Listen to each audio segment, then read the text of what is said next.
Good morning, boys and girls. This is Miss Nunez. Today I will be reading A Piece of Home by Jerry Watts. In this book, a Korean family struggles to keep traditions alive after moving to the United States. This is a level M.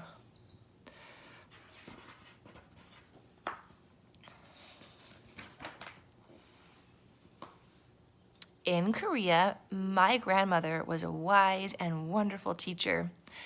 When students bowed, she held her shoulders erect, but her eyes sparkled.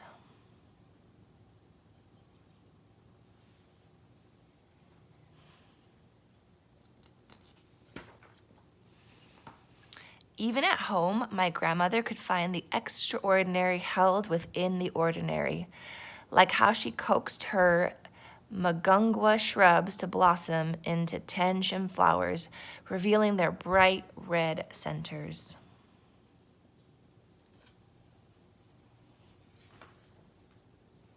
In Korea, I was ordinary, a regular boy, playing and laughing and bossing my little sister, Sarah. I was not extraordinary, not different. I was just me, like so many others.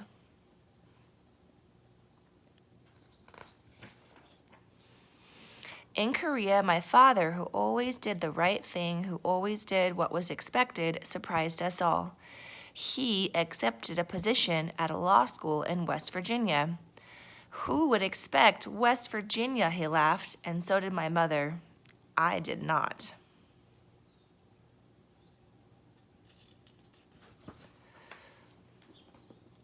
In swift movements and rapid time, I found my world packed into 3 boxes and 1 suitcase.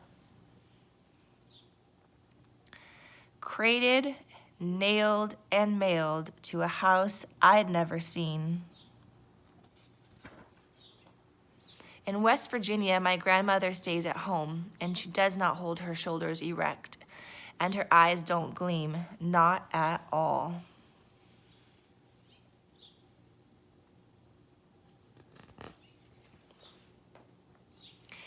In West Virginia, I am not ordinary, I am different. My eyes are not big and round like everyone else's, and my hair does not tumble in thick curls or make a golden halo around my head.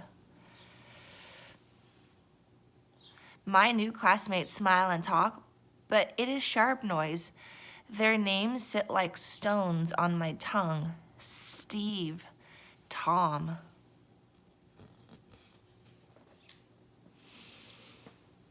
Here, there are mountains, like in Korea, but the sky seems smaller and darker. I miss the lights of our city. The dark here is so black, at night I touch my eyes to make sure they are open.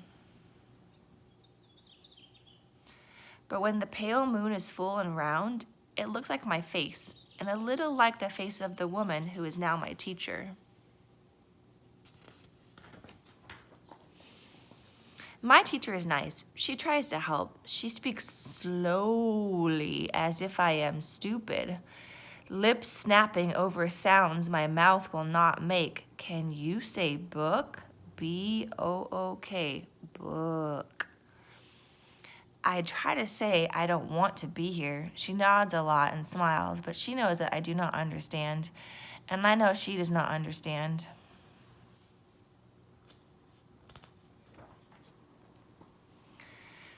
Sarah also does not understand. Recess is over? She bites and kicks and even spits on her teacher. My grandmother cries and tries to tell the teacher she is sorry. Then my father talks to the school in his flawless English. It is decided that my grandmother will go to school with my sister to give her a bit of ordinary. She is having a hard time adjusting. But I have no help. I wish I were little enough or brave enough to bite and kick and spit. Days become weeks and weeks become months. I learn bathroom and please. I am surprised that I can form words that make their meaning clear, though they still feel like stones, heavy in my mouth.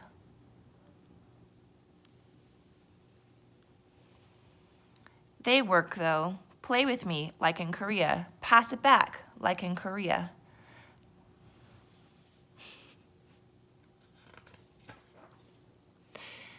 Grandmother is learning too, along with Sarah.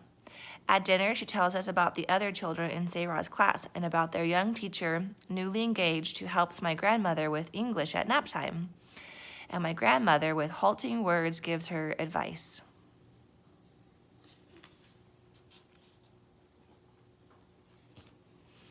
One day in May, Steve says, "Hey, June, come over, my first visit to a friend."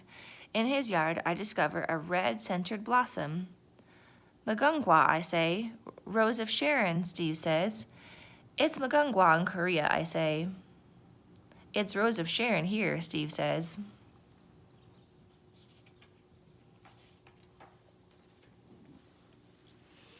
When I leave, Steve's mother gives me Magungwa blossoms and a tender shoot to take home.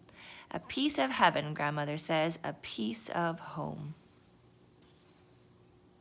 Here it is called Rose of Sharon, a piece of home. My grandmother plants the shoot, and at the end of the summer, she takes one of the Magungwa blossoms and sews it onto the wedding dress of her teacher friend, like our family does in Korea. And I can say, "Steve, come over." Light like a bubble on my tongue, and that is ordinary in our new home.